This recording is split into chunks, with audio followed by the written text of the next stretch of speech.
Either you apologize or we will throw you out of the country.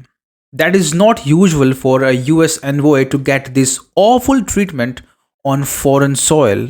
It looks like in Uganda, the government of President Museveni has made up mind to speak the language that Washington understands.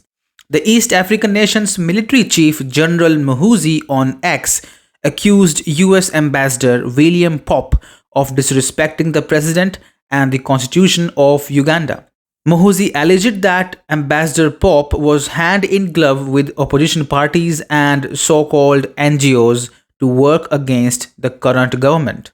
General Muhoozi wrote, "If this current US ambassador does not apologize to President Museveni personally by Monday morning for his undiplomatic behavior in our country, we will demand he leaves Uganda." The military chief said the Uganda loved and admired the US and have no problem with the country. But lately we have a lot of evidence that they have been working against the NRM government. He also accused the US of trying to control the Ugandan president, but he vowed no foreign country will ever dominate Uganda again. But the question is, why is the US so eager to throw Museveni out of power? The answer is Museveni's pro-Russia policy. Just in August this year, Russian leader Vladimir Putin declared Uganda as a key strategic ally in Africa.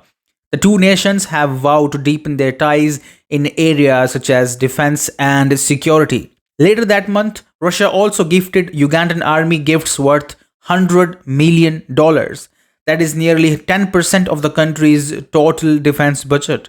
The same month, General Muhoozi declared he would not shy away from sending Ugandan troops to defend Moscow in case of an imperialist threat. He declared, "Call me Putinist if you want. We Uganda should send soldiers to defend Moscow if ever it was threatened by imperialists." He added, "The West is wasting its time with useless pro-Ukraine propaganda." Back in July, during a tour of Africa by Russian Foreign Minister Sergei Lavrov, the general said, referring to Russia, "How can we be against someone who has never hurt us?" Uganda's pro-Russia policy is what has now unnerved the US. Now, since Popp became Washington's envoy in September last year, an increasing number of Ugandan officials have been placed under US sanctions. Earlier this week, 4 of the country's high-ranking police officers were blacklisted by the State Department on allegations of violations of human rights. Some of the officers blacklisted have since retired from the force or transferred and appointed to new roles. The statement by the US did not mention when the alleged human rights violations were committed. Now, this round of sanctions added to the growing list of Uganda government officials, including senior officers of the Uganda People's Defense Forces or UPDF and Uganda Prison Service, who have been slapped with visa bans for alleged violations of human rights, while others were placed under financial sanctions over economic crimes claims.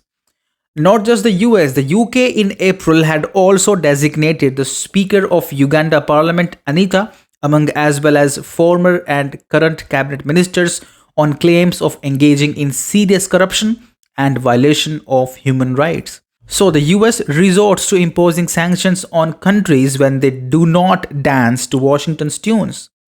In Uganda too, the US thought it will have its way. But as we can see, General Muhoozi has some rude surprises ready for the US envoy.